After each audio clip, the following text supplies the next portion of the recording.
Be prepared for the most non-Christmas thing you can do on Christmas Day. This is the UFO Welcome Center. What the actual hell? What is this thing? Hang on, I'm gonna pull over and park. Hang on a minute. Let me pull over here in this questionable gravel lot I may get stuck in. And there's ice on the floor. Look at that, ice on the floor. There's ice on the ground. Yeah, this? What is this?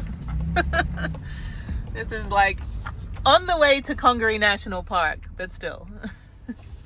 I'm in BFE, South Carolina, possibly.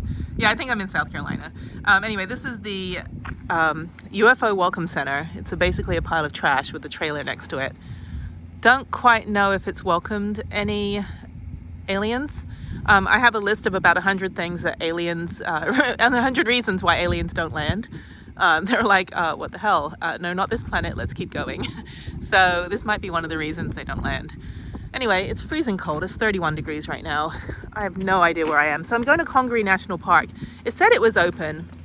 Then it says it's closed. But a lot of times on the national parks, the closed hours refer to the visitor centers, and yet the park may still be open. So I don't think there's a gate. If there's no gate, you can go. I have a free pass, so I'm free anyway. But yeah, so I don't even know what this is. All right, this is like poor people that have to like live across the street. Not poor like in that they're poor, but that I just feel sorry for them. You know, that they have to live across the street from this pile of junk. Anyway, that said, yeah, so I'm gonna go to Congaree National Park. It's only like 30 minutes from here. And it should be open. I have a 6-mile hike and then heading on to Charlotte. I don't really have a backup plan for today except a few state parks near Charlotte if I can't go to Congaree. But it should be open. I think just the visitor center is closed. Usually when it says closed, that's the reason. Anyway, okay, all right, going on.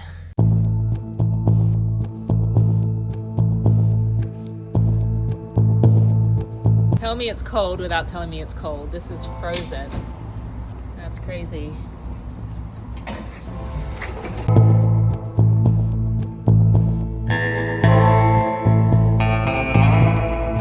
I have made it to Congaree National Park and the gates are open. Yay! So this is open 24 hours a day. It's just there's no rangers here and there's no visitor center open. But yay! A new national park. That means I get to put another sticker on my little wall over there.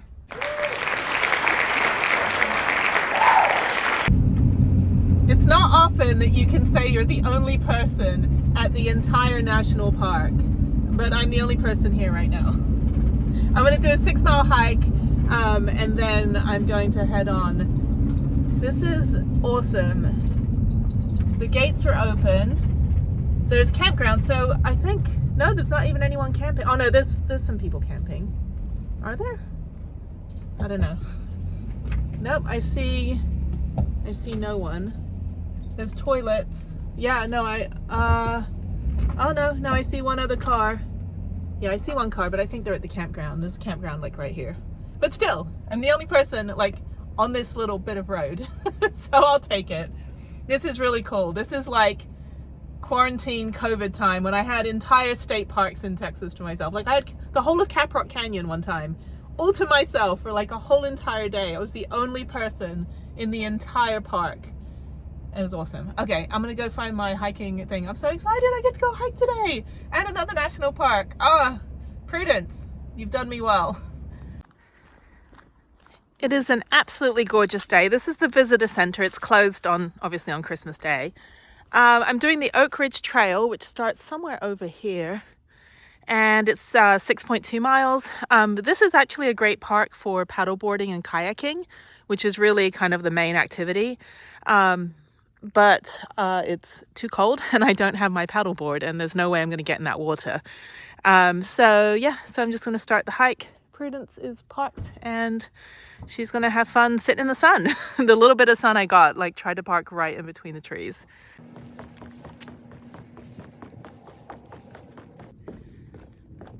I'm on the Oak Ridge Trail, so walking on this boardwalk first, and it's quite long, goes all the way down. This is beautiful. I love canopy walks. It's not actually too cold. It's going to be about 37. And it's actually going to warm up as I go further north, which means the planet doesn't make any sense anymore.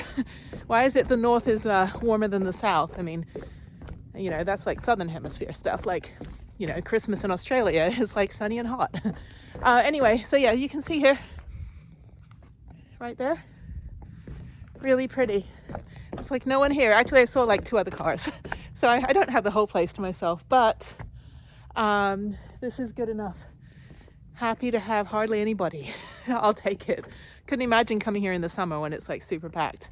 Anyway, so yeah, my face is frozen already and I've only been hiking for half a minute. So, okay, cool. Yeah, the canopy walk, you can see. I'll take a video, hang on. So you can see it goes all the way down there. And then over here, it goes all the way up there. And this is the Oak Ridge Trail. This is 6.2 miles and it loops around. And like I said, there's all these like little rivers and estuaries and stuff like that that you can paddleboard in and kayak. There are alligators, but they're pretty rare, apparently. Yeah, so I'm just gonna walk. It's beautiful, beautiful, absolutely beautiful.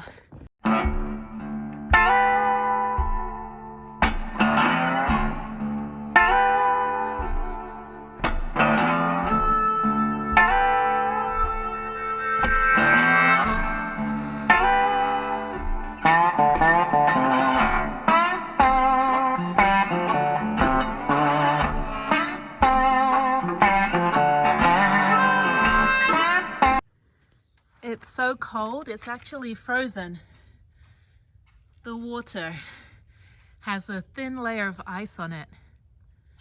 That's insane. I mean, you know, I've seen ice and snow before. It's not like it's anything new. It's just that, you know, this is kind of that bomb cyclone that I've been escaping. But look at this. Such bizarre landscape. I mean, as much as people go, oh, I hate the US, oh, blah. I'm like, you know what? Like, we have some really, really beautiful outdoor areas away from everybody. I mean, look, I have 0 people around me. No politics, no corruption, no, you know, scandal, no annoying people. Yeah, you know, it's just don't write off the US. And people that do that whole like influencers that are like, I'm gonna drive the Pan American, and they just barrel through the US.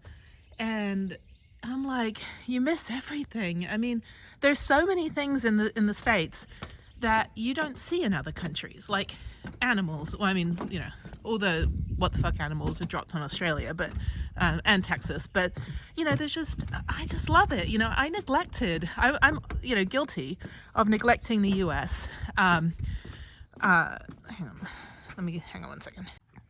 Let me zoom out a little bit. I'm guilty of neglecting the US and flying internationally for 20 years. And then the pandemic hit and I got in my car with my tent and my mountain bike and I started driving all over Texas and all over like the southern US, exploring, you know, and going up to Colorado and Utah. And then I was like, you know what, I'm gonna build a van. And I built a van and I've been traveling over 50,000 miles now since January 2021. And I can tell you, it's like, I would never change it. I have no desire to get on an airplane and go to another country right now. I just want to explore the country that I'm a citizen of, even though I have a bizarre, weird, screwed up accent. So they're like, where are you from? I'm like, I'm from Texas. We all speak like this. But this is beautiful. Okay, I'm gonna hike. It's cold and I'll chat with you a little bit later. That's crazy. I've got to like run through this wet it's like literally, oh my god, I'm walking through ice right now. Oh shit. Yeah, look at that. My feet are underwater. Oh, it's very icy.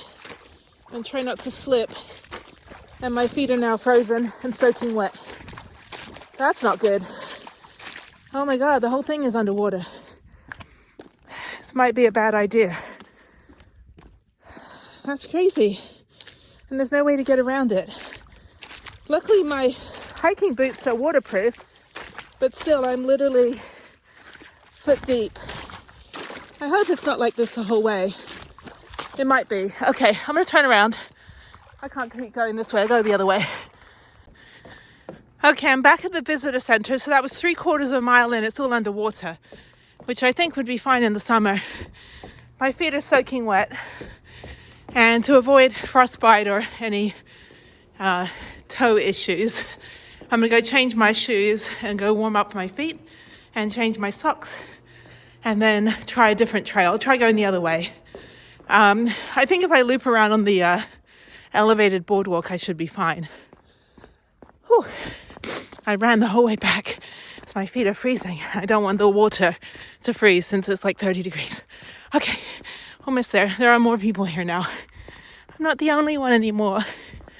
Guys, get out of my national park. No, I'm just kidding. No, you're all welcome. Everybody's welcome. The wet shoes are up there. They'll probably freeze on the dashboard. And I have my warm winter boots on just to warm up. And I'm going to get a towel. So I have to open the back here. And I'm going to dry my feet off. And then put on my other hiking shoes. This is all my food right here. My hiking shoes, which are in the back here. So I have 2 pairs of Salomon. These are men's, which are super comfortable. But I got them obviously, you know, in my size. And then I have another pair of Salomon, which are a little bit smaller. They're half a size smaller, but they're great. So yeah, if I hit water again, I'm not going to walk through it this time because I need my hiking boots. Yeah, my feet were completely dry actually when I took my socks off, but they're just damp and cold. So I have more socks, lots of socks, and I'm going to wear my buff around my neck as well, and my gloves, and just continue the hike. So if I do like a couple miles, I'll be good. That's really all there is. I mean, there's another hiking trail that goes to the campsite that goes through the back woods here. But that's not really, I mean, I can see woods anywhere, you know, in Texas. This is like the Piney Woods area. So I'm not like needing, you know, I'd rather see like more of the marshy stuff, which is what Congaree is known for. I can see forests anywhere.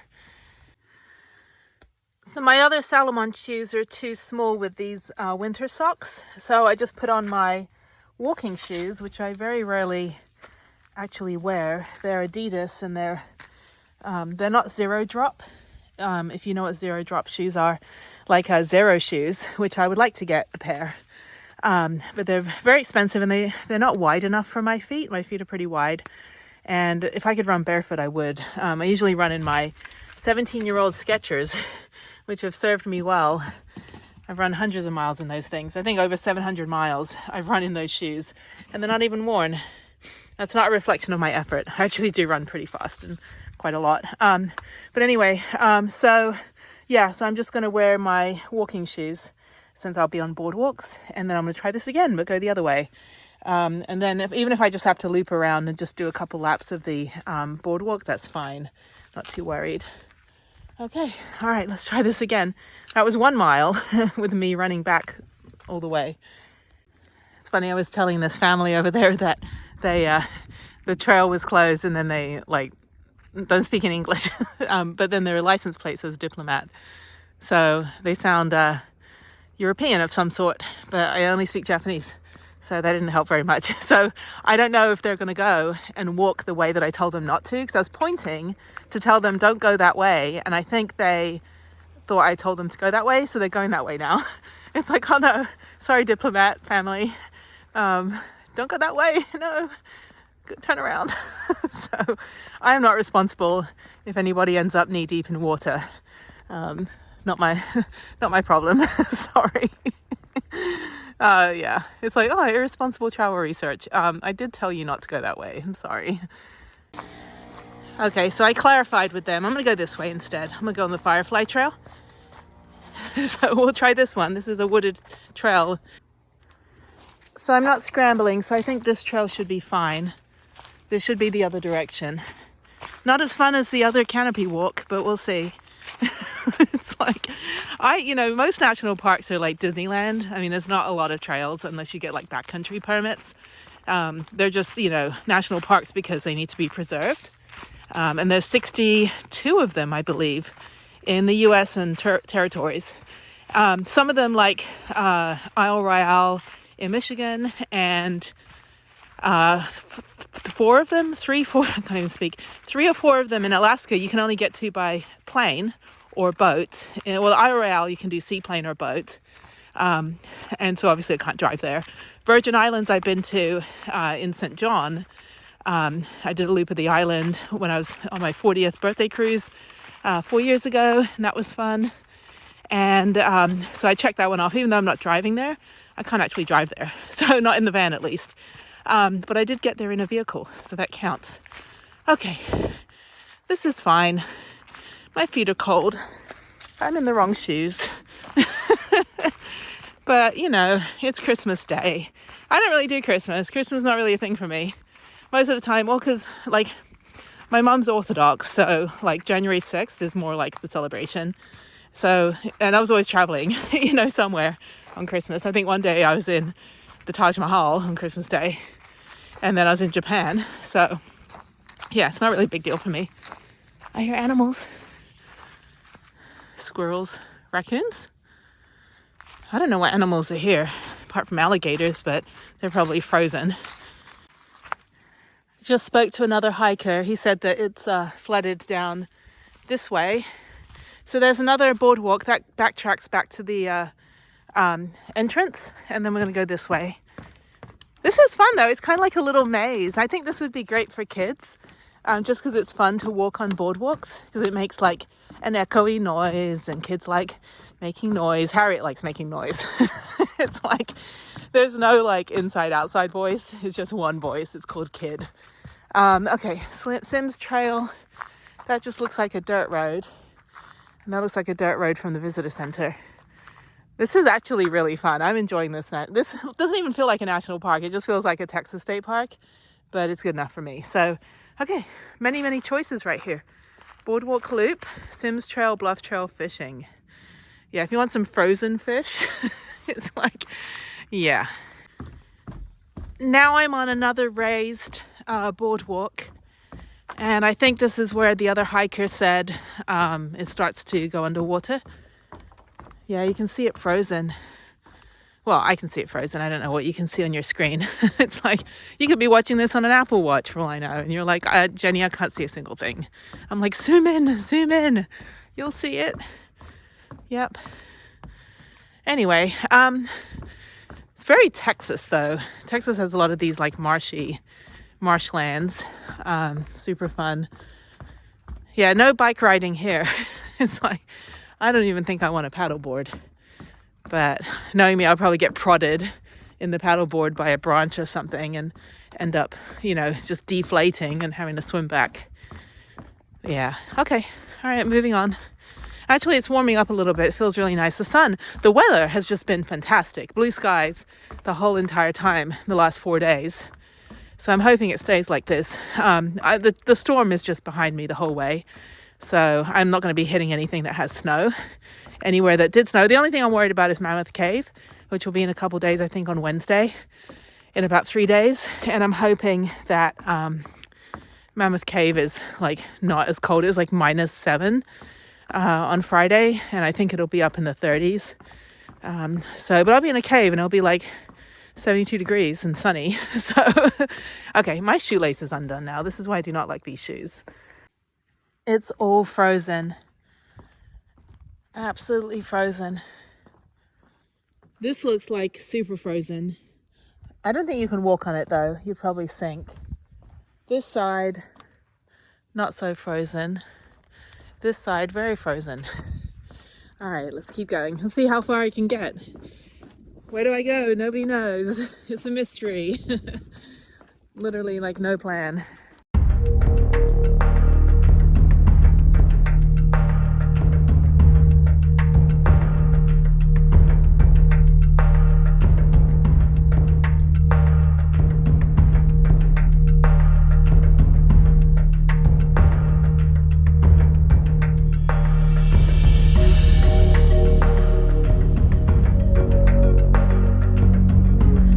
Thought those were gunshots, but it's kids running.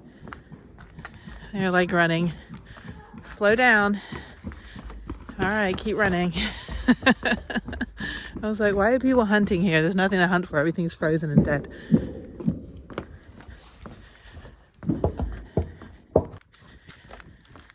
I've reached the lake, and this is the boardwalk that connects to the other side. So I'm going to come back and hike this to get back to the van. So basically do kind of like a weird lopsided figure eight. I guess this is where you could launch your what is it, paddleboard or kayak into the frozen water.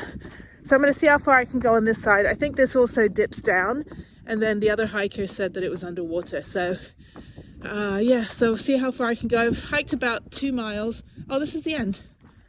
Okay, this doesn't actually go round. Well, that's weird because All Trails tells me that it does. Well, let's see what's on the other end.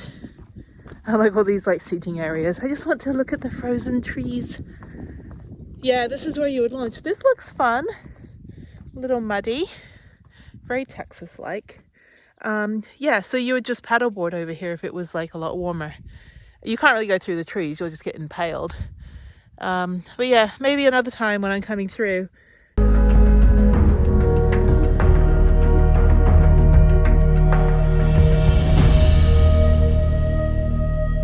So just a heads up, if you're a pet parent, you can bring your pets on the trails here as long as they're on a leash.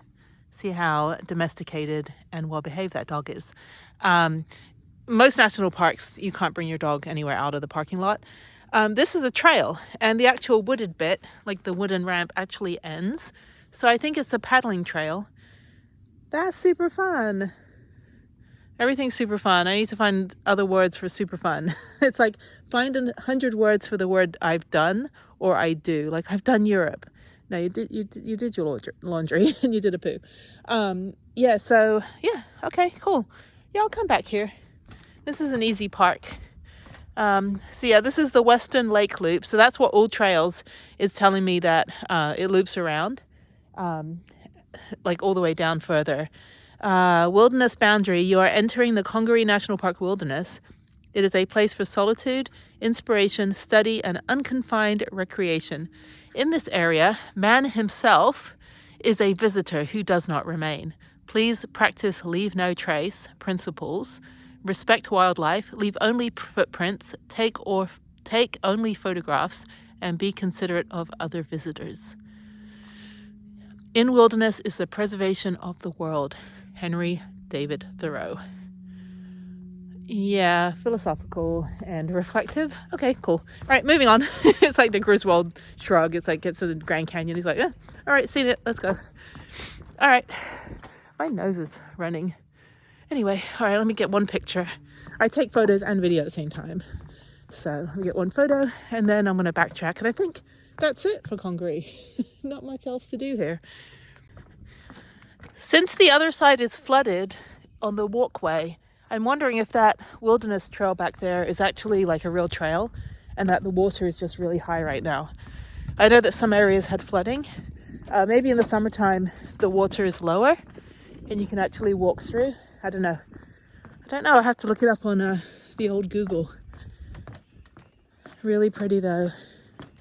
This is good. This is very like accessible if you need like mobility assistance, or if you can't walk very far, or if you just want like an easy stroll.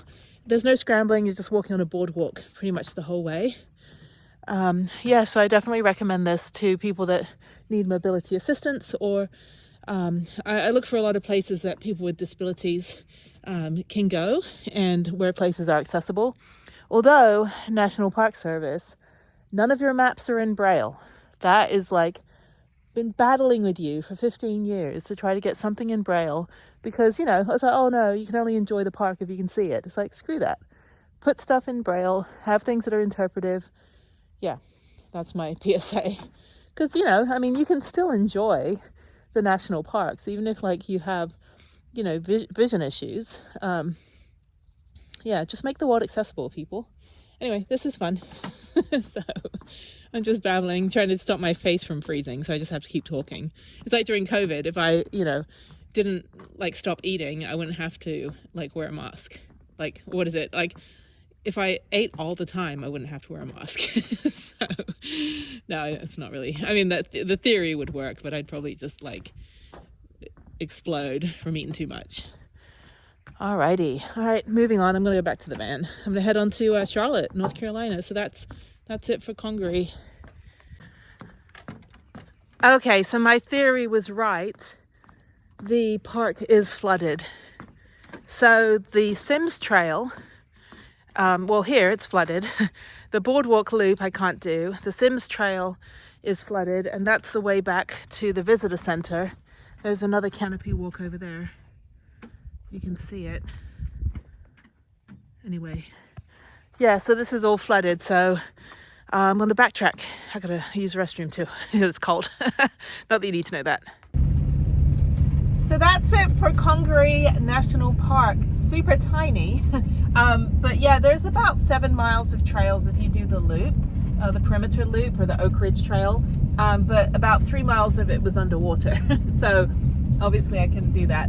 It was very cold, but that's fine. There is camping here. There's 2 campsites. There's the Longview campground. There's one in the back as well. But actually you can't get to the other campsite. That road is closed. So yeah, very bizarre that this is a national park, but it's kind of cool. You know, there's only maybe like 2 cars here and a motorcycle behind me right now, which I want to get a motorcycle. So that'll be probably 2024 once I figure out how to put it on the back of the van. The only problem is I have nowhere to store it, and I live on the 2nd floor, and it's quite impossible to store it at my garage because you need to have a vehicle to get the garage door, like the gate will not open if you're on a motorcycle. Like, it only opens if it detects a vehicle. So anyway, okay, so Prudence and I are now heading to Charlotte, so this will be another episode. I have a harvest host tonight at a church on Christmas Day, so that will be fun and quiet, and that's in a place called Rock Hill, South Carolina.